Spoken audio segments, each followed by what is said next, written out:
मुकेश कुमार सिंह जी, मुंबई से। और जी, आप कह रहे हैं कि आपने महाभारत, संकट मोचन, महाबली, हनुमान, द्वारिकाधीश आदि धारावाहिक जो हैं इनका निर्देशक किया। अभी ये एक महाभारत जो व्यास जी द्वारा लिखित है, उस पे एक भव्य फिल्म बनाना चाहते हैं, उसके लिए भी महाराज जी, जिससे लोक समाज हाँ, में अच्छा है, अच्छा है। किसका प्रश्न है? हाँ, अच्छा है। धार्मिक सीरियल पवित्र शास्त्र के अनुसार बने, जिससे हमारे लोगों की भावनाएं धार्मिक बने। जो हम देखते हैं, जो हम सुनते हैं, वही हमारा चिंतन बनता है, वैसे ही आचरण बनते हैं। तो हम चाहते हैं कि ये जो असत फिल्में हैं, बिल्कुल झूठी हैं, अश्लीलता भरी हैं, गंदे भावों को बढ़ाने वाली हैं, इनसे हट करके हम धार्मिक सदाचरण वाले, पवित्र आचरण वाले ऐसे लीला का अनुकरण दिखाएं, जिससे लोगों की भावनाएं पवित्र हो। अब जैसे बड़ा प्रयास करके रामानंद सागर जी ने रचा, तो आज भी जब देखो तो भाव में भर जाते हैं। लीला अनुकरण है, महाभारत का बहुत पवित्र अनुकरण, लीला अनुकरण है। आप जरूर करो। छोटे छोटे ऐसे चरित्र हैं महाभारत के अंदर जो लोक शिक्षा के लिए बहुत अनुकरणीय हैं, जरूर करना चाहिए, ऐसा ही करना चाहिए। और ध्यान रखना चाहिए कि पवित्र दृश्य को दिखाने के लिए हमें पहले पवित्रता खुद में धारण करनी होगी। अगर हमारे पात्रों में, अभिनयकर्ताओं में पवित्रता नहीं रही, तो फिर वो, अब जैसे गंगा जी का अभिनय करना है, तो उसको पहले उपवास करके पवित्र होकर अपने भावों को पवित्र करना चाहिए, फिर अपने में गंगा की भावना करे, तब वो अभिनय करे। अगर अब शराब पिए, मांस खाए और सोचे कि हम शांतनु जी का, भीष्म जी का, गंगा जी का, इनका अभिनय करें, तो कर ही नहीं पाएगा। उसमें वो बनावटीपना बना रहेगा। अब बहुत आप देखो,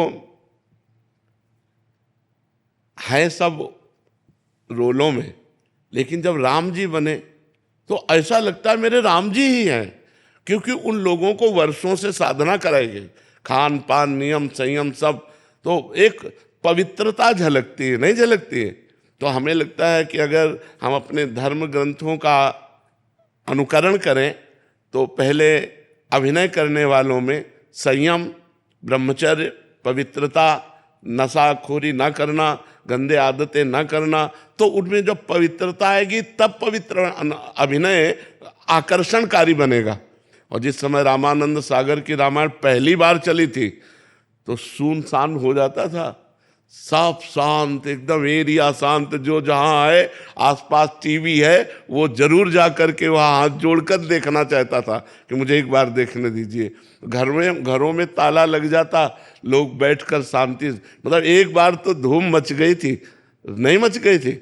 जो जहाँ है गाड़ी खड़ी करके पहले वो सीरियल देखेगा, इतना सुंदर। तो हमें लगता है अगर अभिनय करने वाले संयम में और पवित्र भाव में आकर के रोल में वैसे घुस करके रोल करें, उसी भाव में, तो ज़्यादा हमारे समाज को लाभ प्राप्त होगा। अब बड़ी हानि हो रही है कि ऐसे सीरियल दिए जाते हैं, ऐसी फिल्में दी जाती हैं जिनमें अश्लीलता परोसित गंदी बातें। अब इससे क्या होगा? नए नए बच्चे और गंदी आदतों में प्रोत्साहन उनका होगा। ब्रह्मचर्य से जीवन बनता है। मान लो 20-22 वर्ष तक ब्रह्मचर्य रहे, फिर गृहस्थी में गए तो एक अच्छे गृहस्थ बन जाएंगे। अब अभी नए बच्चा हैं और वीर्य नष्ट कर दिया, तो न गृहस्थी लायक रहते हैं, न संसार के किसी कार्य में मन लगेगा, उदास, डिप्रेशन और नाना प्रकार की पीड़ाएं। तो अब ऐसे अभिनय ना दिखाए जाएं जिसमें संसार की वासनाएं बढ़ें, गंदे आचरण बढ़ें। ऐसे सदग्रंथों का अनुकरण किया जाए, बहुत अच्छा है, बहुत अच्छा है। हम हृदय से सपोर्ट करते हैं कि सदग्रंथों का अनुकरण किया जाए। लोग सदग्रंथ पढ़ नहीं सकते, ज़्यादा समय नहीं है कि वो ग्रंथ पढ़े, तो कम से कम छुट्टी में जितना समय मिला तो सीरियल देखे, तो सदाचरण तो उनके अंदर आएंगे। बहुत अच्छा है जी। हमें जहाँ तक समझ आ रहा है, एक निर्देशक के लिए सबसे कठिन ये हो जाता है कि ऐसे किरदार मिलना जो, मतलब जैसे आप कह रहे हो, वैसी भावना से युक्त हो। नहीं, जब हम देखते हैं किसी फिल्म में कि ये शराब पी रहा है और उसी को हम देखें कि वो सद अनुकरण कर रहा है, तो हमारी श्रद्धा नहीं बनेगी। तो ये जरूर देखना चाहिए कि अभिनयकर्ता हमारी समाज में गंदे स्वरूप में तो प्रस्तुत नहीं हो चुका है, अगर वो गंदे स्वरूप में प्रस्तुत हो चुका है तो उसे परम पवित्र रूप देने में उपहास होगा। तो जरूरी नहीं है कि विश्वविख्यात अभिनय करता हो, जरूरी नहीं है। अगर वो पवित्र अभिनय कर ले और पवित्रता से करे तो उसकी अलग छाप बन सकती है। जैसे वो विश्वविख्यात हुआ है तो क्या कोई नया आदमी विश्वविख्यात नहीं हो सकता?